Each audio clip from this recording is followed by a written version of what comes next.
Ay nako, akala ko ba nasa Diyos ang awa, nasa taong gawa. Patuloy kami gumagawa ni Angeline sa kama at nagmamakawa sa Panginoon na magkaroon kami ng anak. Pero wala pa rin. Ay nako, naiiritang bulong ni Alimar sa sarili. Baka naman may diferensya na itong asawa ko sa matres ha. Napatingin siya sa maaliwalas na mukha ng asawa na payapang natutulog sa kanyang tabi.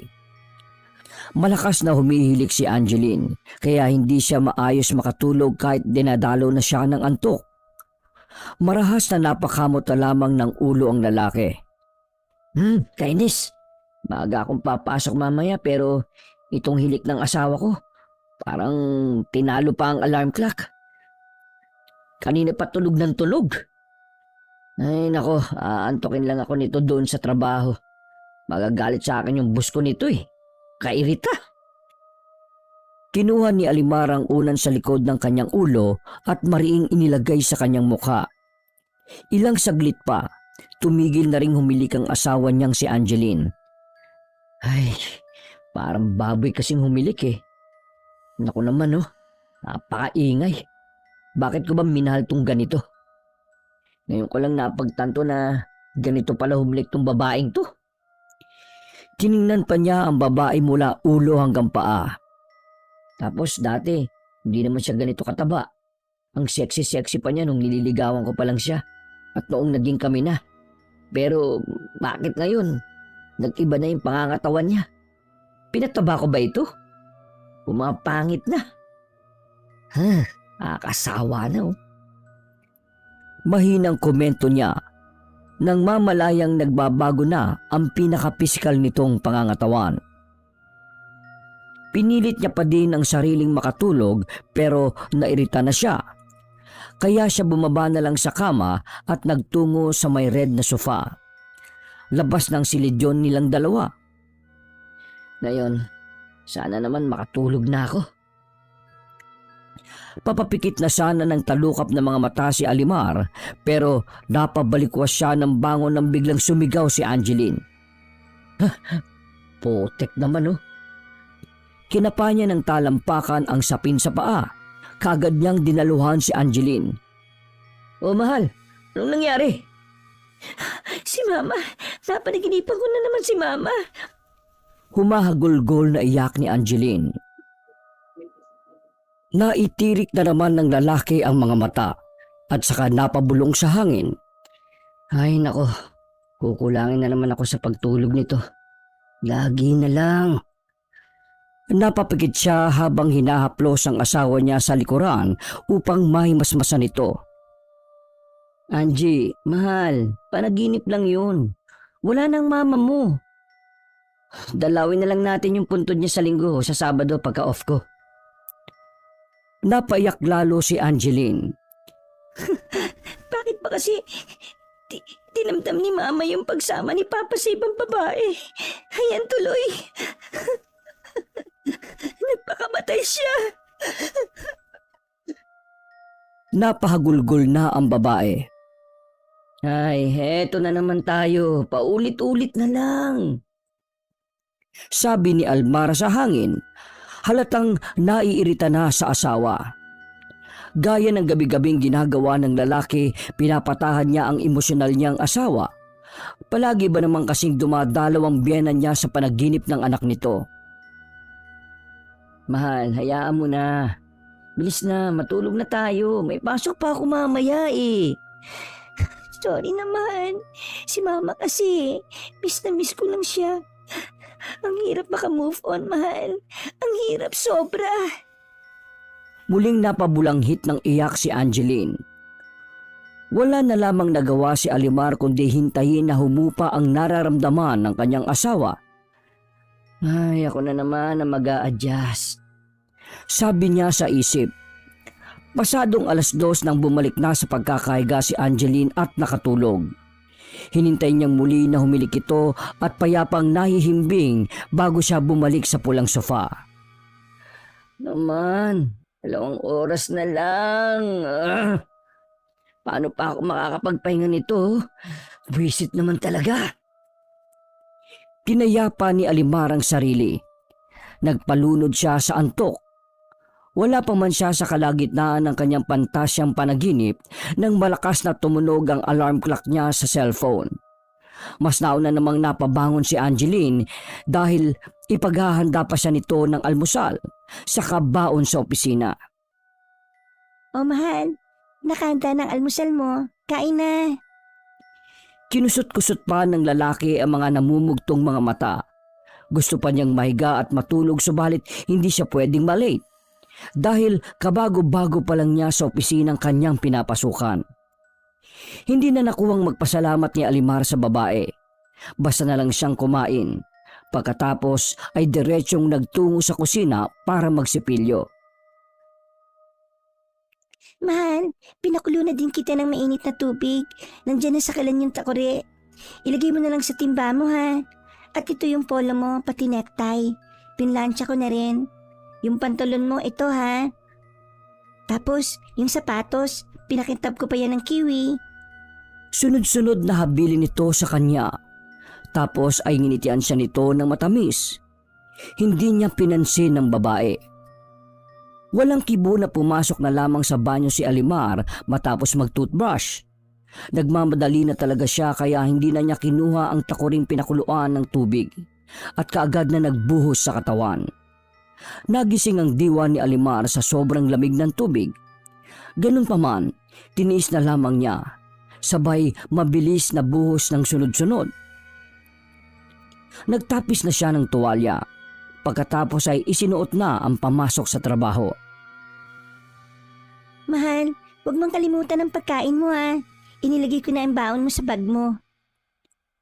Nang maisintas na niya ang sapatos, dinampot na niya ang bag na nakalagay sa ibabaw ng bangko. Binuksan niya ang gate. O sige na, aalis na ako. Teka lang, may... Hindi na niya nakuhang halikan pa ang asawa. Umalis na siya. Pumila na siya sa pilahan ng jeep sa may terminal.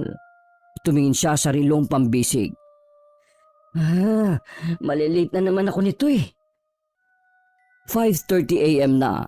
Inaasahan siya doon ng 6:00 kasi may ipapagawa sa kanya ang amo niya sa kanyang mahalaga. Pambira kasi yung babaeng yun. Pinuyat ako sa iyak niya. Mabuti sana kung pinuyat ako sa kami. Kaso hindi. Inis niyang sabi.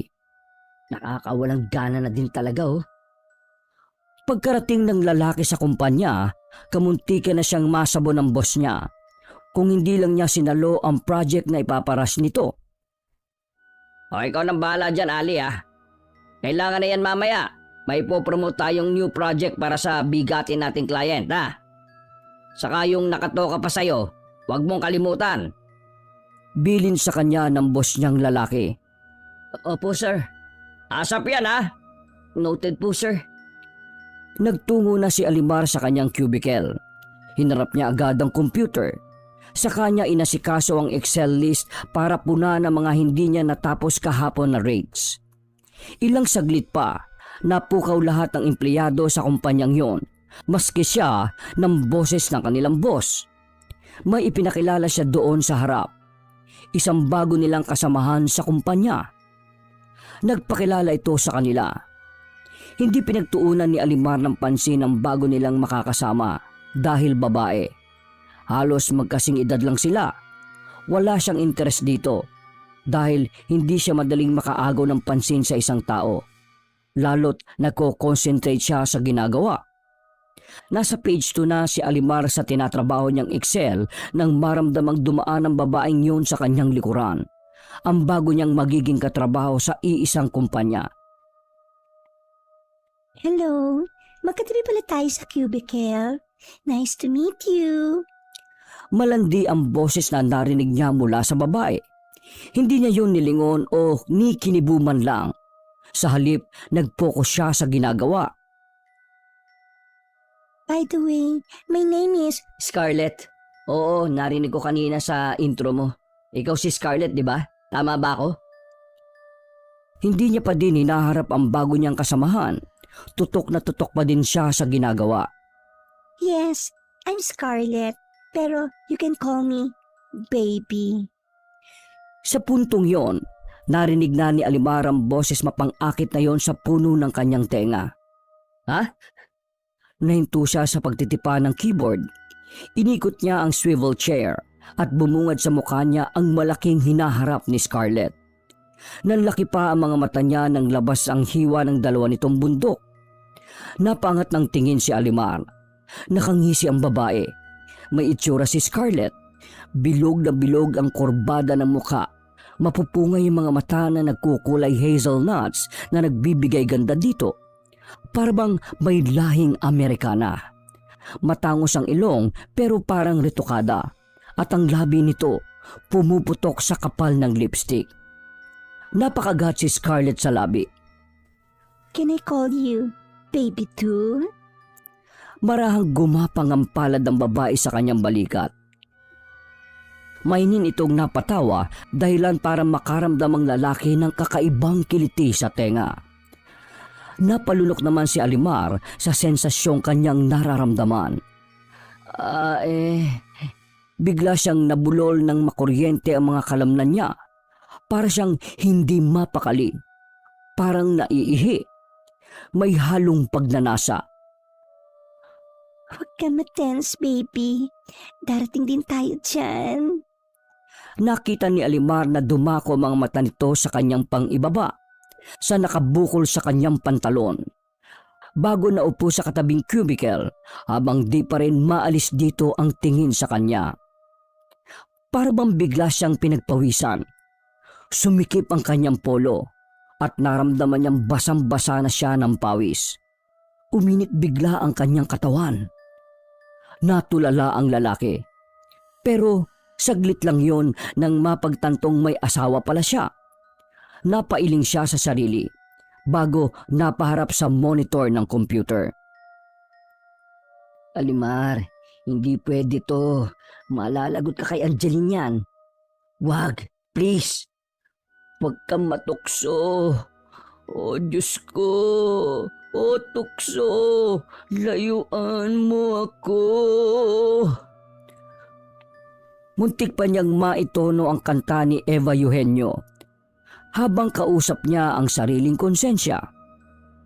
Bigla tuloy niyang naalala na marunong palang mag-taekwondo si Angeline at mayroon din itong paniguradong baril dahil pulis ang ama nitong sumakabilang buhay na inirigalo dito pang proteksyon noong nagdibo ito.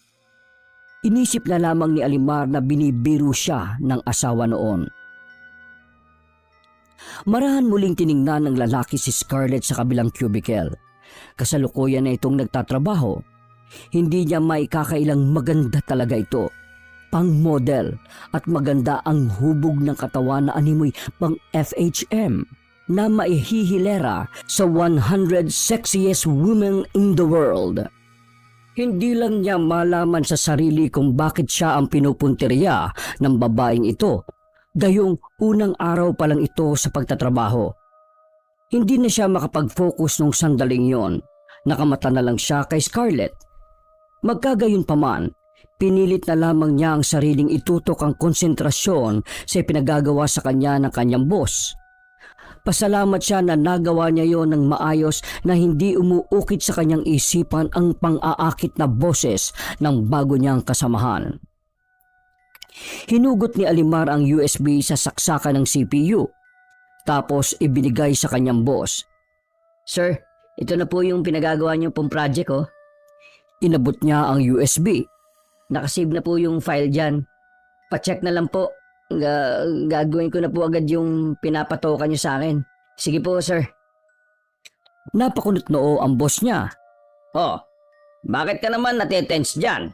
Chill ka lang. Hindi mo ba nagustuhan yung katabi mo? Sumulyap ang amo niya sa abalang si Scarlett na may tinatype sa monitor. Maganda, hindi ba? Nagtaas baba ang magkabilang kilay na matandang lalaki. Dilungunin pa sana ni Alimar si Scarlett pero pinigilan niya ang sarili. Sir, pasensya na pero wala akong interes sa kahit na sino pong babae. Loyal po ako sa asawa ko. Hindi naman po ako babaero para patulan po yung parang nanggaling po yata sa isang bar o beer house eh. Pasensya na po ah. Stiff ang pagkakasagot niya sa kanyang amo. Napatas ito ng kilay. Sos, Alimar, wag mo nga akong pinaglololo ko. Lalaki tayong pareho, no? Alam mo naman kung ano yung pangangailangan natin mga lalaki. Hindi ba? Kanina yung interviewin ko yan nang nag-a-apply siya dito. Tinanggap ko kaagad Kasi nag-ano kami niyan. Napangisi ito sa kanya. Huwag niyong sabihin sir na naging green-minded ang utak niya. Tumawa ang boss niya. Hindi, biro lang. Ang masasabi ko lang sa'yo boy, nakakasawa rin yung puro ka nalang adobong baboy. Nakakaumay, di ba? Bakit hindi mo subukan yung ibang putahe? Subukan mo ng tinolang manok o hindi kaya sinigang. Mas masabaw pa kaysa sa adobong baboy. Mas malasa. Isang beses lang naman di ba? Ha? Nang uudyok na sabi ng kanyang amo. Parang trabaho rin yan. I-grab mo na agad ang pagkakataon hanggat maaga pa. Sir, kahit anong sabihin nyo, hindi ko lolokohin ang asawa ko. Ayoko magkasala, no? Sige na po, boss. Balik na po ako sa pinagagawa niyo sa akin. Bagsak ang balikat na naupo na siya sa kanyang pwesto. Napaila mo siya sa muka. Hinilit niya ang sentido. Focus, Ali, focus. Ilang saglit pa, naramdaman niyang may mga kamay na humahagod sa kanyang magkabilang balikat. Nakaramdam siya ng kasarapan nang binasahi siya sa parting yon sa kanyang katawan. Break time na, baby. What do you like? Coffee, tea, or me? Nangaakit ang boses na rinig niyang sabi ni Scarlett. Gusto niyang pumalag kaso hindi nakikisama ang sistema niya. Hindi niya may pagkakailang masarap ang hagod ng kanyang kamay. Nakakaginhawa ng katawan. Parang nanggaling na ito sa trabahong massage therapist. Binulungan siya ng maharot na babae. Kung gusto mo, gagawin ko ito sa'yo sa kama. Napahagikik ito. Para mas ramdam mo yung masarap kong masahe. Nakaiga at nakaka-relax. Habang ginagawa sa kanya yon ni Scarlett, biglang sumilay sa kanyang mukha si Angeline na umiiyak. Inalis ni Alimar ang kamay ni Scarlett sa kanyang balikat. Ano ba? Hindi mo ba nagustuhan yung pagmamasahe ko sa'yo? Humalukip-kip na si Scarlett. Pinersonal na niya ito. Scarlett, pasensya na pero may asawa na ako Pinakita niya sa babae ang suot na wedding ring. Hindi na ako single, kaya pwede ba? Lubay-lubayan mo na ako. Napataas ng kaliwang kilay ang talanding dalaga. Sino bang asawa mo? Mas maganda ba yan sa akin? Nilibot na ni Elmar ang kanyang paningin sa kabuuan ng office. Di niya inakalang binubulungan na pala siya ng mga kapwa niya ka-empleyado. Scarlett, please, huwag ka na dumikit-dikit sa akin. Napangisi ang babae. Hindi ako didikit, pero magkatabi tayo ng pwesto. Please, ayoko magkasala, Scarlett. Kaya pwede ba? Naitirik ni Scarlett ang mga mata. Oh, sige. Alam ko naman, ako ang type mo Kita, maraming boys na naglalaway sa akin. Panigurado na hindi mo ako matitiis. Sa akin ka rin babagsak sa huli. Tandaan mo yan, Alimar. Kinuha na ni Scarlett ang shoulder bag, sabay na umalis. Napaihip buga ang lalaki. Napanatag na ang loob niya. Pero lubos niyang inakala na tatantanan na siya ni Scarlett. Subalit araw-araw pa rin itong nagpapapansin sa kanya. Nakakahalata na nga ang misis niyang si Angeline kasi nagiging mailap na siya dito. Lagi siyang lutang at ang laman ng utak niya ang pagnanasa kay Scarlett. At nakukuryosong lalaki kung ano bang pakiramdam na ma-experience naman niya ang ibang putahe gaya ng tinolang manok. Nasabi sa kanya ng kanyang amo na ang tinolang manok daw na tinutukoy nito ay si Scarlett. Malaman-laman at mukhang masarap. Isang araw, Muling lumapit sa kanya ang kasamahan niyang babae. Uy, inad kita sa Facebook I-accept mo naman ako. Masuyo nitong sabi at kinindatan siya. Sinubukan niyang hindi pansinin si Scarlett pero makulit ito. Nasa trabaho tayo, Scarlett, kaya pwede ba? Hindi kita titigilan hanggat hindi mo ako ina-accept. Sige ka. Ano? Lumakas na ang boses ng babae. Tumingin si Alimar sa paligid. Nakamata na naman sa kanila ang iba niyang kaempleyado. Wala nang nagawa si Alimar kundi dukutin ang kanyang cellphone. Sige na, oo na, ito na oh. Sa kanya hinanap ang pangalan ni Scarlett. Tiningnan niya pa ng maigi ang DP nito. Nakalabas ang dila at nakakindat. Naalibadbaran si Alimar pero inaccept na lamang niya ang babae para tigilan siya. Uy, salamat. Nag-notif na oh. Sige na, bumalik ka na sa pwesto mo. Pinagtitinginan na tayo dito oh. Aniya? Ayoko. Ha? Bakit? Gusto ko tabihan mo ko. Ha? Ano? Gulat na tanong ni Alimar. Tara, doon tayo sa cubicle ko. Tabihan mo ko. Oops. I mean, ikaw ang uupo at ako ang kakandong. Ha? Nagulat pa si Alimar nang maupo sa ibabaw niya si Scarlett. Uy, teka lang, ano ba? Nararamdaman niya ang matambok nitong puwet sa kanyang ibabaw. Uy, ano ba? Bigla tuloy siyang tinigasan. Tumayo ang kanyang pagkalalaki nang maramdaman niya ang puweta ni Scarlett. Lumingon si Scarlett sa kanya nang may nakalolokong ngiti. In fairness, yung sword mo nakakakiliti. Uy, ano ba? Ang daming tao dito. Namula ang magkabilang pisngi ni Alimar. Ewan niya sa sarili kung sa kalibugan niya o sa kahihiyan na nararamdaman. Hindi niya maawat ang babaeng malandi. Hindi na din niya magawa ang kanyang tinatrabaho. Please, umalis ka na dyan. Nasa oras tayo ng pagtatrabaho. Ano ba?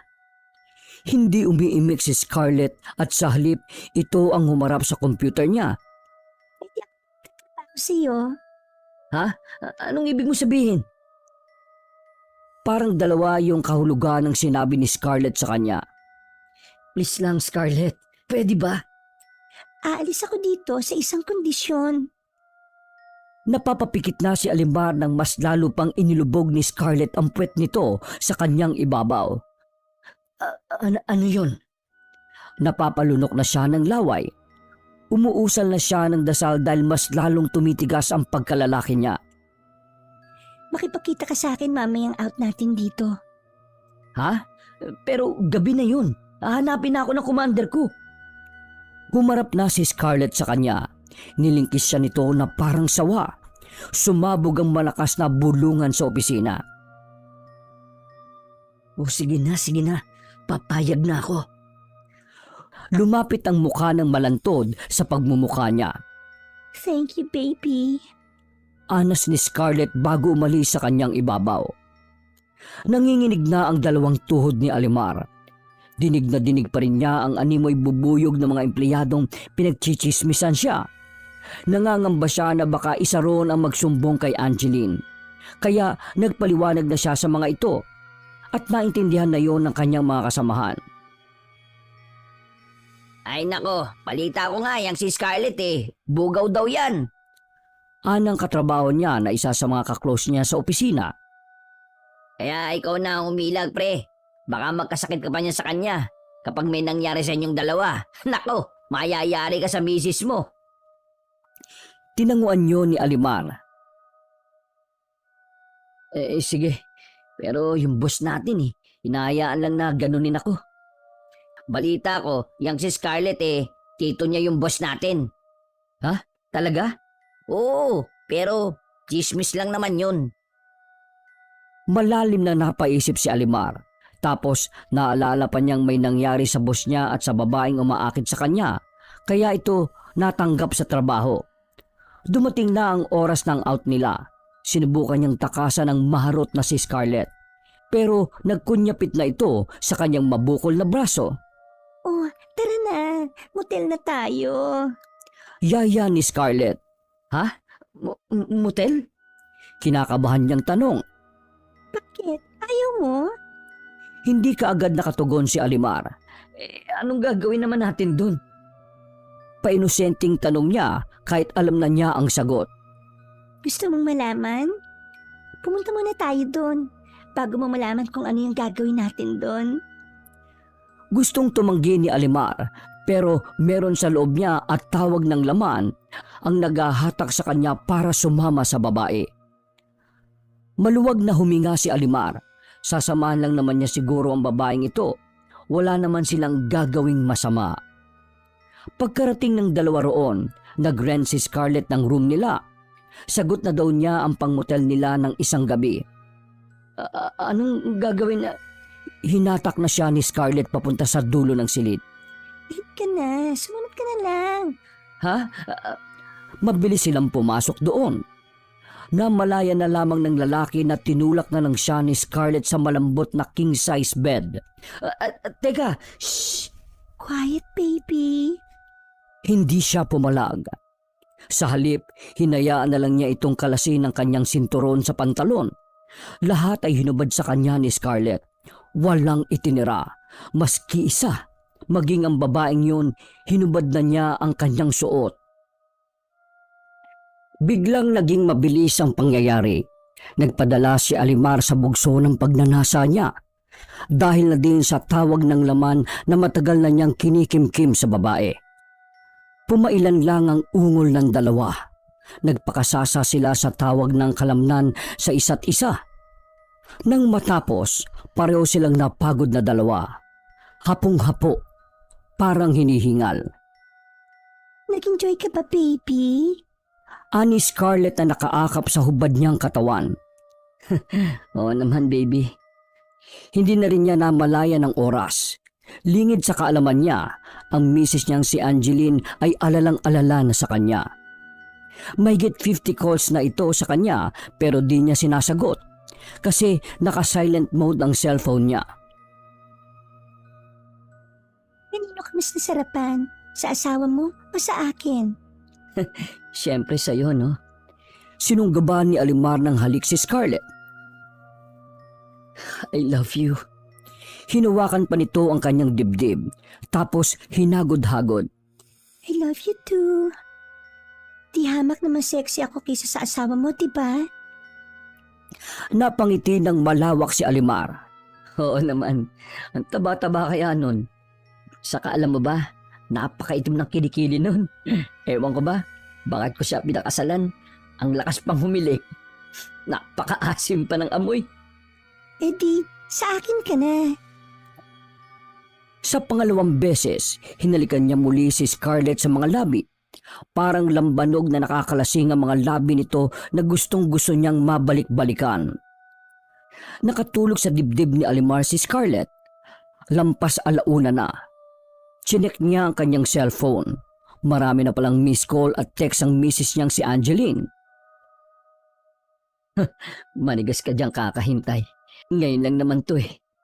Pagbigyan mo na ako. Ngayon lang ako nagloko sa'yo, no? Aniya dito tapos ay nag-iiling. Ilang saglit pa, natigilan siya sa pag-i-scroll ng newsfeed sa FB. Nang mapansing nagpapatay sindi ang ilaw sa loob ng kwarto. Sa una, inakala niyang nagloloko ang kuryente ng motel pero di kalaunan nakaramdam na siya ng kakaiba na parang may sumusulpot-sulpot na nilalang sa kanyang harapan. Isang babaeng nakaputi. Nanlilisik ang mga mata sa kanya. Galit na galit ang itsura. Hindi siya makahuma man lang. Gayong gustong-gusto na niyang sumigaw sa sobrang pagkatakot. Napatayo siya bigla. Nagising si Scarlett na nagtataka. Anong nangyari, baby? May tao. Ha? May nakatayong babae dyan kanina. Wala naman ah. Ay naku, baby. Ihimbing na lang natin ng tulog yan. Maga pa tayo bukas, no? Sige na, magagalit ang tito ko. Sige. Ipinagsawalang bahala na lamang yon ng lalaki. Saka nagpaantok. Kinabukasan ng umaga, maagang pumasok si Alimar at Scarlett sa opisina. Paglabas pa lamang nila sa motel, may isang tao roon na nagsabi ng, Akala ko ba pahingaan tong motel? Bakit itong dalawang ito mukhang pagod na pagod. Hindi na lamang pinansin ng dalawa ang taong dumaan. Sigurado ka ba na hindi ito malalaman ng asawa mo? Tanong ni Scarlett sa kanya nang makasakay na sila sa taxi. Oo, sisiguraduhin kong hindi niya ito malalaman. Malalagot ako kapag nagkataon. Magaling ka naman siguro magtago Ano, mamaya, round 2? Anang hitad na babae sa kanya. Nginitian lang ni Alimar si Scarlett. Silence means yes. Hayaan mo, mas mainit pa mamaya. Ang buong pagkalalaki ni Alimar nahaluan muli ng pagkasabik. Nagmadali silang magtungo sa kanilang cubicle. Pagdating sa office na matatagpuan sa Marikina, nais ng lalaki na mapabilis ang oras. Gusto niya uling maramdaman ang bakbakang naganap sa kanila ni Scarlett kagabi. Nang mag-break time, nagri-ring ang kanyang cellphone. Tinatawagan na naman siya ni Angeline. Hindi niya yun sinagot. Hanggang sa ito na ang napagod. Titigil ka rin pala May nag-chat sa kanya sa messenger. Isa yung dummy account. Ha? Sino ba to? Binuksan niya ang naturang message na nagsasabing, "Alam ko ang tungkol sa inyo." Curious siya kung ano yung tinutukoy ng naka-fake account. Sino kaya to? Teka, ma-replyan nga. Hello? Sino to? Reply niya. Hindi mo na kailangang malaman kung sino ako. Ang gusto ko lang ang laman ng pera mo sa bangko. Basa niya sa reply ng nag-message. Gago ka ba? Wala akong panahon sa'yo, no? Kaya tigilan mo na ako, lul. Nag-pop up ulit ang chat niya. Kung ganun, gusto mo bang ipakita ko sa'yo ito sa asawa mo? May sinend itong larawan. Nagulat siya na ang larawang yon ay ang magkasama sila ni Scarlett. Nakakunyapit pa sa braso niya ang babae. May sinunod ulit itong sinend na larawan. Isa naman yung picture na nasa motel sila. Napamura ng wala sa oras si Alimar. Ay, hayop naman talaga to. Napasa po siya sa ulo. Sino ba to? Nananahimik ako Sabay nag-message uli si Alimar. Sino ka bang hayop ka? Nananahimik ako dito. Ginugulo mo ko. Ha? Ano to? Ang gusto ko lang yung pera mo. Mag-send ka sa account ko ng 100,000 pesos? Hindi kita ibubuko sa asawa mo na niloloko mo siya. Gago pala to Gigil siyang nag-type ulit sa messenger. Sumakit naman bigla ang kanyang batok dahil para bang may nakapasan sa kanya. 100K? Bakit ko naman ibibigay sa'yo yun? Reply niya.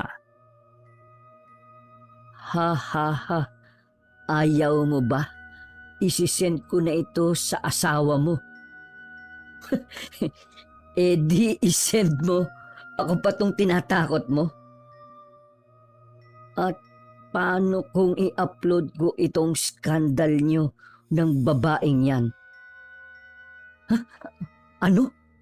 May video siya? Bigla na lamang may nag-pop na video clip sa messenger niya. Hindi niya lubos akalain na sex scandal yun nila Scarlett.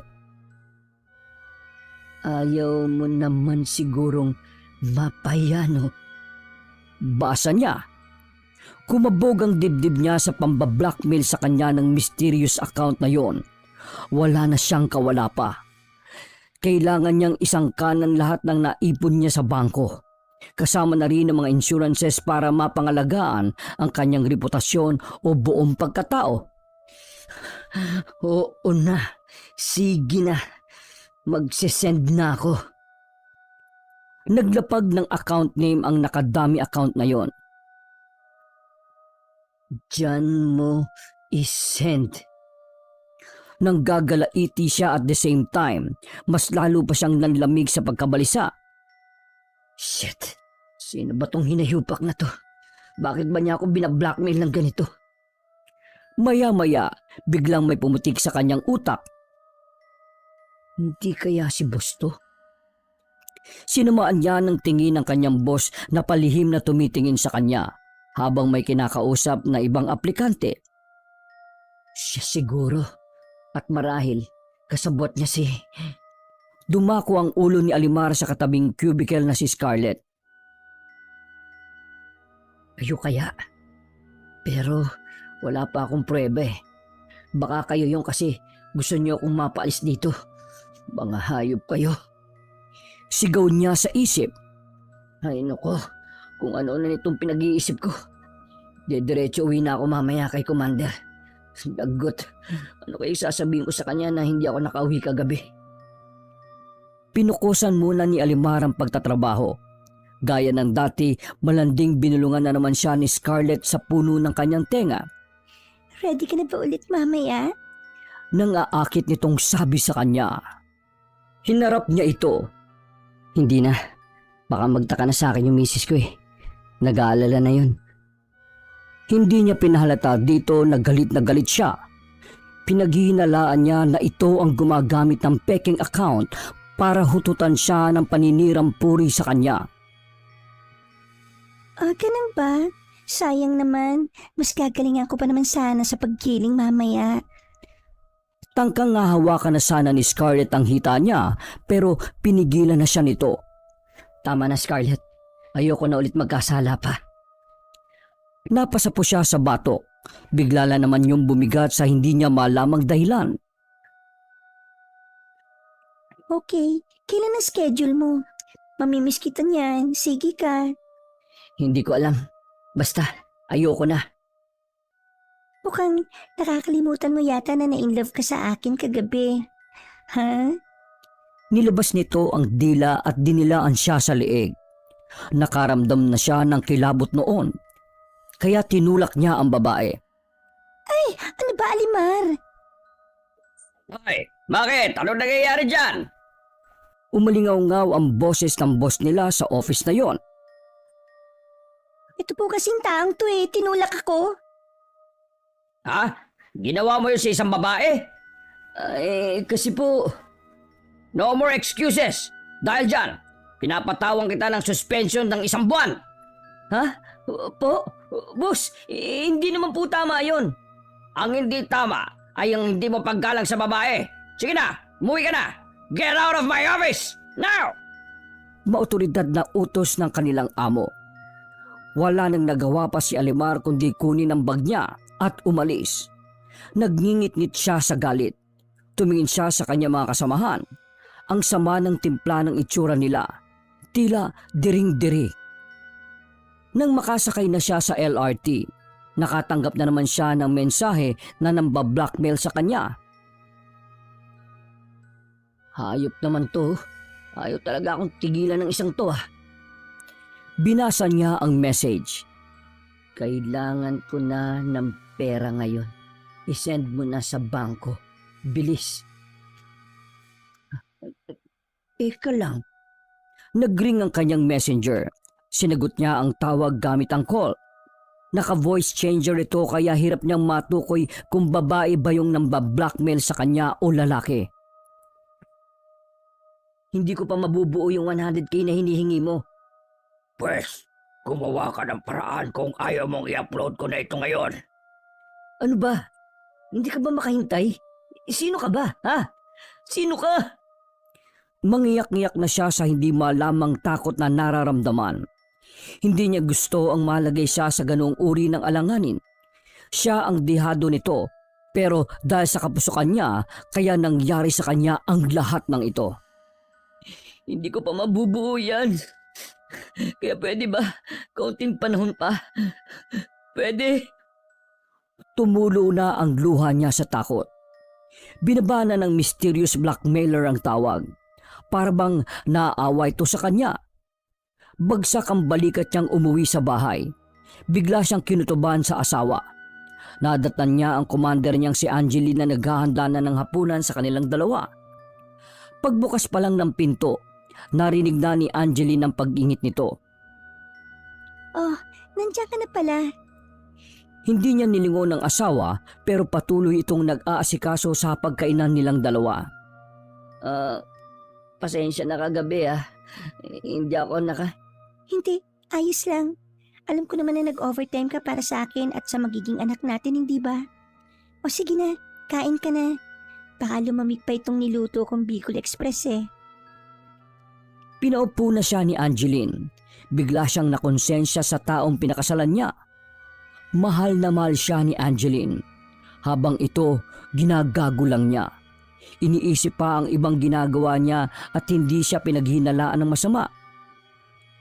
Ibig sabihin lang noon, pinagkakatiwalaan siya nito. Malungkot niyang pinagmasdan si Angeline. Hinaplos na naman niyang muli ang namimigat niyang batok. Oh, kain na. Teka, bakit nakatulala ka lang dyan? Alok sabi ni Angeline. Kasi hindi pa ako gutom Gusto mo ba ng ibang putahe? Anong gusto mo? Ipagluluto kita. Wala. Mahal na mahal lang kita. Yun lang ang tatandaan mo. Sus, huwag ka nga mambola dyan.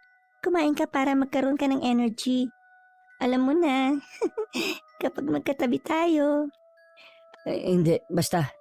Medyo masama lang ang pakiramdam ko Napaangat ng tingin si Angeline. Para siyang may nakita sa kanyang likuran.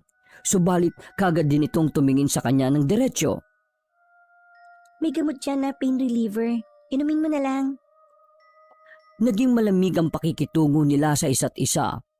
Hanggang sa nagtabi silang dalawa sa iisang kama. Pinipilit pa siyang pakisuyuan ni Angeline. Gusto niyang makabawi sa babae. Ipapalasap niya sana ang sensasyon na palaging ginagawa ng mag-asawa na simbolo ng kanilang pagmamahalan. Pero lagi namang sumasakit ang likuran. Para rin siyang sinasakal sa hindi niya malamang dahilan. Mahal, pasensya na kung minsan hindi ko mapigilang humilik ng malakas Ganito na talaga ako noon pa man. Sobrang pagod ko lang kasi sa mga gawaing bahay. Kaya heto, hindi ko na pala namamalayan na gano'n na pala ang behavior ko. Siguro, makakasanayan mo naman ito, di ba? Kung alin ang meron sa asawa mo, kahit pangit man o maganda, sana tanggapin mo at yakapin yon. Sorry talaga Sinasabi ko lang ito sa iyo kasi mag-asawa na tayo. Sana masanay ka na sa akin. Nasasanay na rin ako sa iyo Hindi na siya sinagot ng asawa. Halatang nagigilty siya sa mga sinasabi ni Angeline. 10 minuto ang lumipas. Pumaling siya paharap sa kanyang asawang natutulog na. Niyakap niya ito ng buong higpit. Umiyak na lamang siya ng umiyak hanggang sa makatulog. Mainam ay maagang nagising ang lalaki at umalis ng bahay. Papunta sa kanyang pinagtatrabahuang kumpanya. Nasa kalagitnaan pa lang siya ng biyahe nang mag-chat ang dummy account. Hinihingi na nito ang kanyang pakay. Nakasked na raw kasi yung video na ipapa-upload sa scandal niya sa FB. Kaya parang hindi yung matuloy, i-deposit na dapat niya ang lahat ng perang naipon sa kanyang bangko. Napasabunot si Alimar ng buhok. Nag-reply siya na isisendan niya ang pera.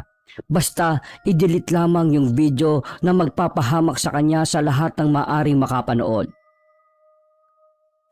Oo, isisend ko. Hindi ka ba natitiwala sa akin? Kausap niya sa kabilang linya gamit ang call sa messenger. Hindi. Gusto ko ngayon na. Oo na. Hintay mo muna ako makarating sa office bago ko sa iyo ma-send yun. Sige, maghihintay ako mamayang hapon. Pagkarating niya sa office, hinanap niya kagad si Scarlett. Kakausapin sana niya ito at ipapaalam na na-blackmail siya. Pero wala pa pala ito doon. Sa halip, kinausap niya ang ibang kaempleyado niyang mas maaga sa kanya. Takang-taka naman siya kasi yung iba nilalayuan na siya. Habang yung kausap niya lang dati tungkol sa relasyon ng kanyang boss at ng babaeng minsan na niyang nakatalik, halata ang takot nang may makita sa likuran niya. Chinat ni Alimar si Scarlett. Ipinakita niya sa babae ang screenshot na nagsasaad na may nakakalam na nangyari sa kanilang dalawa. Scarlett, yari na tayo. May nambablackmail sa akin. Baka naman matulungan mo ko kung sino ito. Chat niya. Hindi naman nag-reply si Scarlett kahit naka-online ito at nasin ang message niya. Ano ba Scarlett? Sumagot ka naman. Huwag mong sabihin ikaw tong dami account na ito na sumasabotahe sa akin. Nag-send na siya ng record. Gigil na gigil siyang nagtipa. Mahupa lamang ang sama ng loob na kanyang nararamdaman. Nagulat pa siya nang mag-chat muli ang dami account. Hihintayin ko ha. Huwag mong subukang i-chat ang makating babaeng yan. Makikita mong hinahanap mo. Nasapok na niya ang ulo. Wala pa ba si boss? Sigaw na tanong niya sa mga kasamahan, pero hindi siya nito pinansin ng mga kasamahan niya. Wala ni isa ang sumagot. Ano ba ha? Nasaan na ba yung amo natin? Sumagot ang babaeng nasa likuran niya. Wala na si Sir. Iba na ang amo natin magmula ngayon. Ha? Gulat na tanong niya dito. Nabalitaan na lang namin kagabi na nag-resign na ito as manager natin. Iba na umahawak sa office na ito. Ha? Bakit? Hindi na nakasagot yung tao. Marahil hinihintay nito na iba ang sumagot. Yung Scarlett, nag-resign na rin. Sumama na sa matandang manager na yun. Sagot ng isa niyang kaempleyado, halatang natatakot magsabi. Sinasabi ko na nga ba mga manluloko. Sila yung nag-blackmail sa akin. Hayop na babaeng yun. Hayop silang dalawa. Hindi na natimpi ni Alimar ang nararamdaman. Ikinalat niya sa table ang mga papeles. Kamuntikan na rin niyang nadamay ang monitor ng computer. Kahit yung keyboard. Hindi niya pinilampas na sirain dahil sa sobrang galit. Mga hayop kayo! Tama na yan, Mr. Almeida! Isang matandang lalaki ang pumasok sa opisina. Nakasalamin ito at mataas. Oh, sino ka naman? Bumati ang mga kapwa niya ka-empleyado sa matanda na mukhang istrikto kung susuriin. Ako lang naman ang bago mong amo dito. At ikaw, Mr. Almeida, may nakarating na report sa akin na may sakit ka. Ha? Anong sakit? Ignorante niyang tanong. Ha? Lahat na yata kami alam eh. Ikaw lang ang hindi. Ang unang rule ko rito, kapag may sakit ang isang tao, lalo na ako nakakahawa yan, hindi ko pinahihintulutan sa office na ito. Kaya ikaw, Mr. Almeida. Ilang segundo itong tumigil bago ilabas ang desisyon ng bagong nakatataas sa kumpanyang yon. You're fired! Po, hindi makapaniwalang sabi ni Alimar. Sige na, hindi na kita kailangan dito. Dalhin mo na yung mga kagamitan mo and get out! Napamang si Alimar. Hindi na niya nakuwang sumagot dahil nakatingin na naman sa kanya ang mga kasamahan niya ng masama. Bumaba na tuloy ang tingin niya sa sarili. Nagpigil siya ng bugso ng damdamin bago siya lumabas sa may sama ng loob na naipon sa dibdib. Nahiwagaan si Alimar kung anong naging sakit niya na tinutukoy ng istriktang babaeng yon. Kaya kumonsulta kagad siya sa doktor. Matapos ng ilang check-up, ang sign na nakita ng doktor lumalabas sa resulta ng CDC, kumpirmado na positive si Alimar sa sakit na HIV. Ayon pa sa doktor na kumonsulta, maaring lumala ito at maging AIDS. Animal ka, Scarlett. Bakit mo nagawa sa akin to? Noon lang niya naalala ang sinabi sa kanya ng isa niyang katrabaho. Kaya ikaw na lang ang umilag. Baka magkasakit ka pa sa kanya kapag may nangyari sa inyong dalawa. Mayayari ka sa misis mo. Naalala niya din na si Scarlett ay dating nagtatrabaho sa bar at kung sino-sinong lalaki ang kinakama. Pero dahil nagpadala siya sa matatamis na salita ng makating si Scarlett, pati na rin sa tawag ng laman, hindi na niya yon itinatak sa utak niya. Hayop na buhay to. Tumunog ang messenger niya. Hayop, ikaw na naman. Ano bang kailangan mo? Hihintayin ko ang 100K. Parang awa mo na. May sakit ako na pinandidirihan. Kaya pwede ba, maawa ka na sa akin. Huwag mo na akong perahan. Ang kasunduan ay kasunduan. Isang pindot ko lang dito. Mas lalo pang masisira ang buhay mo. Napahagulgol ng iyak si Alimar. Sige na, pero pwede bang tawaran ng 50K? Walang-wala na talaga ako eh. Nagkaroon ng pansamantalang katahimikan. Narinig niya ang napabuntong hininga ang nasa kabilang linya bago sumagot ng oo. Sinend na niya ang 50K sa account ng namba-blackmail sa kanya. Bago ibinaba ang tawag ng blackmailer, pinigilan niya yon at may itinanong sa huling pagkakataon. Sino ka ba talaga? Ikaw ba si Scarlett? Kung ikaw si Scarlett, gusto ko lang sabihin sa iyo na hayop ka. Magsama ko yun ng boss mong panot. Binalibag niya ang kanyang cellphone. Napayak na lang siya sa isang banda. Namigat muli ang kanyang batok. Nasa sulok siya ng 100 sa gutter. Katabi ng nagkukumpulang mga langaw sa basurahan. Sirang-sira na ang buhay ko. Hindi ko alam kung tatanggapin pa ako ni Angeline kapag nalaman niya ang sakit ko. Hayop na to. Bakit ba kasi ako nagpatukso eh? Napailamo si Alimar ng mukha. Hindi na rin niya magawang makatayo dahil na rin sa parang mabigat na nakapasan sa kanya. Batid niya sa sariling baka komplikasyon yon sa sakit niyang HIV. Hanggang sa may lumapit na batang basurero. Maruming-marumi at butas-butas ang suot nitong gulagulanit na damit. Kuya, may nakapasan po sa likuran niyo. Si ate po. Kaano-ano niyo po yan? Biglang nanlamig ang buong katawan ni Alimar sa sinabi ng bata. Ilang saglit pa, gumaan ng bagya ang kanyang ulong na migat kanina. Napalingon siya nang makarinig ng panaghoy. Isang pamilyar na boses ng kanyang multong biyenan, ang ina ni Angeline na nagpakamatay. Hindi ko hayang ganunin mo ang anak ko. Pare-pareho lang kayong mga manloloko. Magsama-sama kayo sa impyerno. Huwag po! Huwag! Parang nahiwalay ang kaluluwa niya sa biglaan niyang pagbagsak at pagkawala ng kanyang kamalayan. Nagising na lamang si Alimar na nasa isa siyang maaliwalas na silid. May nakaturok na dextro sa kanyang pulso. Hilong-hilo siya at parang masusuka. Sumasakit ang kanyang buong katawan. Pakiwari ni Alimar para siyang nasa ospital. May pumasok na medyo kataba ang babae. Nakilala niya agad yon, ang kanyang asawa. Angeline, mahal. Ginitian lamang siya nito. May bitbit itong basket of fruits. Kailangan mo magpahinga. Wala ka nang iintindihin sa bayarin dito sa ospital. Ako nang bahala. Kasabay noon, may dinukot si Angeline sa kanyang bag. Ito ang sobra. 40K ang pinagamot ko sa'yo dito sa ospital. 10K, yun lang ang ginastos ko dyan.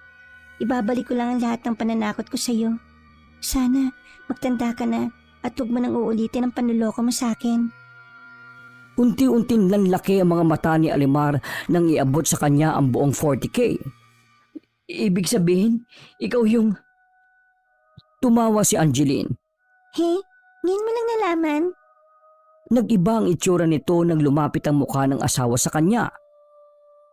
Hindi ko alam kung matutuwa ako nagkasakit ka ng ganyan dahil sa panluloko mo sa akin o maaawa ko na unti-unti kang lumulubog. Kahit papano, may puso pa rin pala ako. Mahal pa rin kita. At hindi kita kailanman pababayaan hanggang sa huling hininga mo, gaya ng ipinangako nating dalawa sa harap ng Diyos. Nag-umpisa nang mag-umapaw ang emosyong inilabas ng misis niya. Sana, yung sakit na dumikit sa'yo, pagbigay na ng leksyon para hindi ka na magloko. Walang reaksyon na lumabas na si Angeline ng kwarto. Nakita pa niyang naiwan ang multo ng ina nito na paniguradong tinulungan ng anak na i-blackmail siya sa pananakot na dinulot niya sa asawa. Masamang masama ang titig nito sa kanya, tagos sa buo niyang kaluluwa. Parang ito ang tagapamagitan sa ikinikilos niya dahil merong third eye si Angeline. Posibleng nakakausap pa rin nito ang ina at kasabwat sa bawat ikinikilos niya. Muli ulit humagulgol si Alimar. Hindi sana mangyayari ang lahat ng ito kung hindi dahil sa tukso at pang-aakit sa kanya ng talandi niyang katrabaho na si Scarlett.